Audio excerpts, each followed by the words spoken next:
Hey, what's happening, man? It's your boy Dion checking in. Welcome you to the buffet. One thing about it, two things for sure, you gonna get good conversation and good motivation. You hit on exactly what I was going to talk about, man. Like I was going to talk because both of y'all killed the individual aspect of it, but nobody really did a deep dive on the group dynamics. Like I've seen two incompatible people still make a marriage work because they were still working towards the same thing. They were still the synergy was still going in the same direction. That's deep. You know, let's think about it here. Like a lot of couples from previous generations, they stuck together through thick and thin. Like what you alluded to earlier. Like they don't take those vows serious, like or to the same extent as it used to be. You know, like, and we've all heard the stories. Oh yeah, well my granddaddy did this to my grandmother. Da, da, da, da. My grandmother did this to my grandfather. But guess what? On their tombstones, it has the same last name, and both graves are right next to each other. They did not. I mean, literally till death do them part. And so now it's like, all right, I've seen what this person went through, this person, that won't be me. So as soon as they see any signs of it, it's like, yo, I'm out of here. And it may not even be what they think it is. If they perceive it as such, like, oh, this is what my mom, my aunt, my grandmother went through, or my father, my uncle, my grandfather went through. Yo, I'm outie. Yo, I'm not about to deal with that. And so I think because I'm having to recap a lot of things. Y'all dropped a lot of gems, and somehow, some way, I'm trying to memorize everything I was gonna say when y'all dropped them. So bear with me. Going back to the whole money isn't everything. Like, let's face it, yo, Kanye and Kim Kardashian about to get divorced. They both got money. How many couples have we seen? Both of them got money, come to the table, they still divorced. Like, money isn't everything. They weren't working towards the same goals. One person may have wanted this, and the other person wanted something completely different. One person probably wanted a monogamous relationship, another person wanted, dip out in and out. One person probably wanted to have like 5 or 6, 7, 8, 9, 10, 20 kids. The other person was like, yo, I'm not really trying to do all that. Like, ultimately, at the end of the day, if Michael was to give anybody in kind of relationship advice, it'd be, look, make sure you and your partner are going in the same direction. There are times you're not going to be on the same page, and that's cool.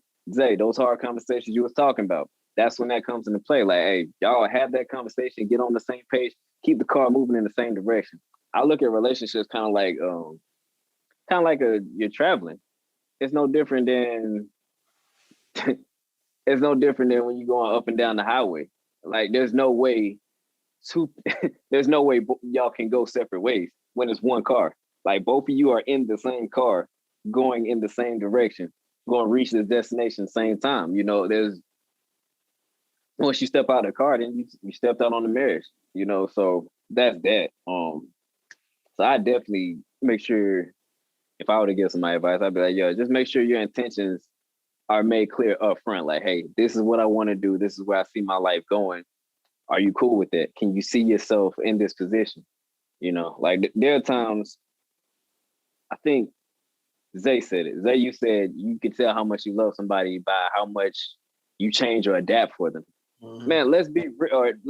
Like, that C word, the compromise, sacrifice, adaptation. Those three things are beyond crucial because, let's face it, how many people done lost themselves because they love somebody? Like, legit, like, they don't even recognize themselves in the mirror. They don't even know what they want out of life. You ask them, hey, what you want? They're like, I don't know. And then they look at their partner. Like, once it gets to that point, then it's like, what are you bringing to the table? And rewind back to the head of household conversation. I think a lot of people forget that it's still a partnership. You may be head of household, but you are still a team. Like, y'all are still equals, but at the end of the day, there's different roles and responsibilities. And in that book, Kingdom Man, that I read by Tony Evans, like, that jump was enlightening to me because it made me realize, yo, I used to think I was ready for marriage. I used to think I wanted that. But when he outlined, yo, this is what a man's really supposed to do, it's like, yo, there's no way coming out of college I was ready for that. There's no way. I thought when I walked across the stage at North Carolina A&T at 21 years old, I thought, yo, I'll never be this happy again until I have a family. But at 30, looking back on it, there's no way in my 20s I would have been ready for a successful marriage. There's no way. Like, there's just certain things I had to learn. There's certain things I had to learn, there's certain experiences I had to go through to learn about the whole, all right, well, it's not just about you having money and she having money. It's not just about you having a degree and she having a degree. You know, forget the education, forget the monetary things. Do you guys even coexist to work towards the same thing? Like, can y'all coexist long enough to work towards the same goals? And that'll forever be my big thing. I look at my parents; they're still friends to this day. They still act like the same best friends that they were in North Carolina A&T. You know, so it's just that thing like where it's like I know I can offline I could give y'all a rundown of like at this point like my mom sacrificed here, at this point like my dad sacrificed here, at this point like so I've seen two people make it work, and they never even dated, bro. Like they literally were just friends. And one day my dad proposed to my mom, and they've made it work ever since. So people who say, "Oh, you got to test, you got to date," that's deep, bro. Bro, they were literally. Hey, I said it a bunch of times, bro. Girlfriend ain't in the Bible, man. You know what I'm saying? Like, Yeah, that's true. That's true. That's crazy. I never knew that. Yeah, man. So I'll go ahead and put the business out there. So pretty much their story was they met at college. They met at North Carolina A&T, and they're just good friends for like 5 years. And then one day my mom prayed about it. She was like, "Lord, just show me who my husband is supposed to be." And in the dream, she saw that vision of my father. So she told my father about it, and he kind of chuckled and played it out like, "Yeah, whatever. All right, cool. That's cute. Whatever." Next thing you know, he was proposing, and that same year, my brother they had my brother. So it's like, I think that it's a beautiful story. Yeah, put a drink cans on that. Clap that. Yeah, I know, right? That is beautiful right there. Wow. Yeah, man. 36 but years. check this out, though. It's beautiful because your mom prayed about it. Mm-hmm. And this is the most, I'm telling you, your mom prayed about it, and she got the message from God. Mm-hmm. And your dad believed in your mom so much that he just reacted to it. That took some faith for him to say, "Well, God, hey, if this is it, I'm just gonna go for it." And that's just beautiful, man. Yeah, that's a dope. That's what I'm saying, bro. It's stories like that people ain't hearing. Yeah, like exactly. They developed 5 years and no. That's crazy, bro. No, it's like nothing, bro. No kissing, no hugging, no intimacy, no nothing. Literally just 5 years of just friendship, 5 years of just learning who this person is, just learning about, all right, like Zay alluded to earlier, like learning the principles, like judging this person more so off their principles versus of what they say. And so to me, that speaks volumes because I feel like as a society, we set unrealistic expectations on ourselves where it's like, yo, I got to be with this person X amount of years and we got to move in and we got to do this. You don't have to. It's just what makes you feel more comfortable before you make that commitment.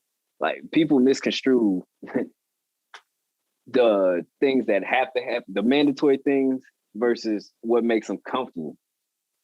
You know, it makes you more comfortable to test drive a car before you buy it.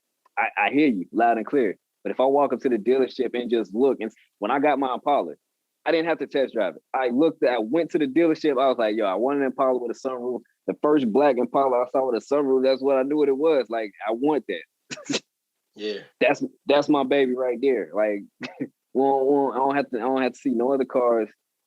I want that. Well, we got more in the back. No, I want that. I seen it. I want it. So yeah. I feel like with relationships, it's kind of the same way. Like once you get a feel for what feels natural and what feels right for you, you're not gonna have to question it. You know, you really won't have to question it. No, you would, man. You really would, because once. Oh yeah. See, go ahead, Sam. I'm sorry. No, go ahead. I was gonna say this earlier, like when you were talking about in the Bible it says this and God did this and God did this. I mean, of course, all of us are God-fearing men, but unfortunately, I'm not even gonna say unfortunately, but there are some people out there that just don't buy into that. There's just certain people that's like, yeah, the Bible, they question about this. Our generation, I think it started with our generation, where they just really started questioning the legitimacy of God, the Bible, religion versus spiritual, and stuff like that. So now, instead of it being like an understood baseline in the community where it's like, hey, and the Bible says this is this is this, that's what it is. Now it's like, well, no, what about, you know, comedic science, and what about this, and what about Buddha, and what about, and, you know, stuff like that. And it's like, all right, that's cool and all, but I think to believe in nothing, to have Malcolm X said it best, man. If you stand for nothing, you'll fall for anything. And I feel like there's too many people that just don't stand for anything. They literally just go with the flow and fly by the seat of it. That's what I was saying. And it's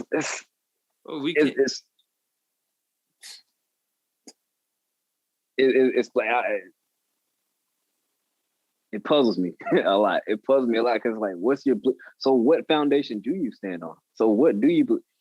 To be honest, at this point in my life, I'm very, it's alarming, and I'm very cautious around people that just fly by the seat of their pants, because that means I can tell you something and you can be like, yeah. As soon as somebody else goes and tells you something, that's what you believe it. Like, no, I need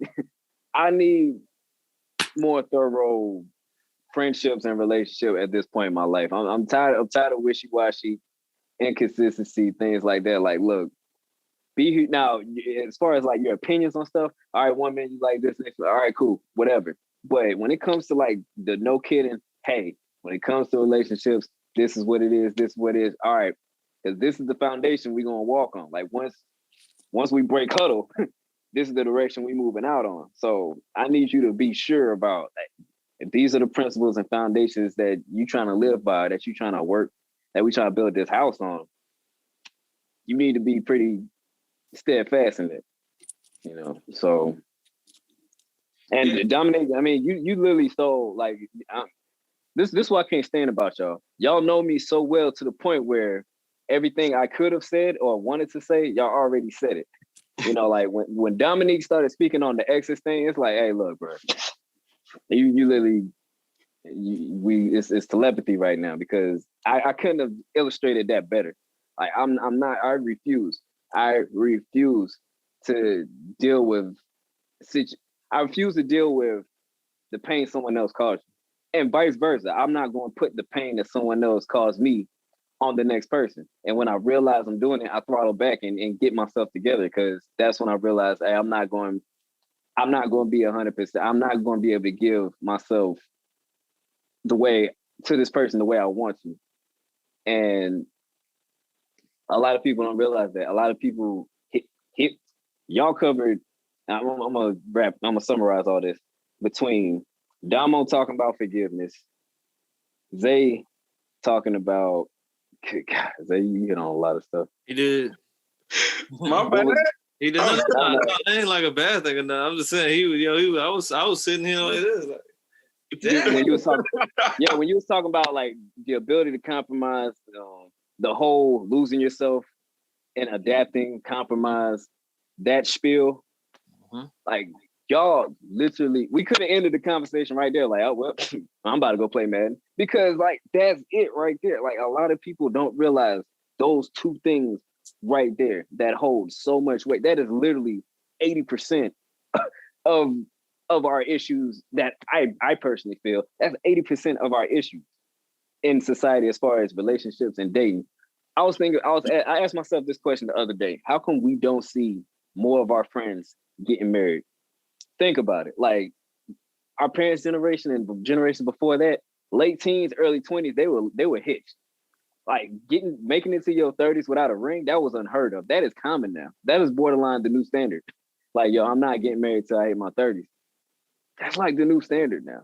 So why does it feel like the average year of making that leap is getting pushed further and further back? By the time our kids, they're probably not gonna get married till like 40. You know, that's at this rate. Getting And married. why is that, you know? Like why is that? And it's the reasons that y'all covered. Failure to identify our own flaws within, and of course, not being able to dissect situations as they're happening. Like, let's be real. How many times have we been in situations where it's like, yo, I really shouldn't be in this, but here we are. One, because you care about a person and you want to see it through and you want to make it work. But two, it's like, yo, I know this is wrong. Like, forget the person, insert anybody here. This is not right. This doesn't feel right. This is not right. But you do it anyway. You know, and man, y'all just covered a lot of ground, man. Like, I was over here like initially I was just joking around, clowning a little bit, but after a while it was like, yo, these guys are preaching. Like, I'm taking mental notes. Yeah, y'all were preaching because, like, bro, like I'm sitting here assessing my own personal life situation. Like, oh dang,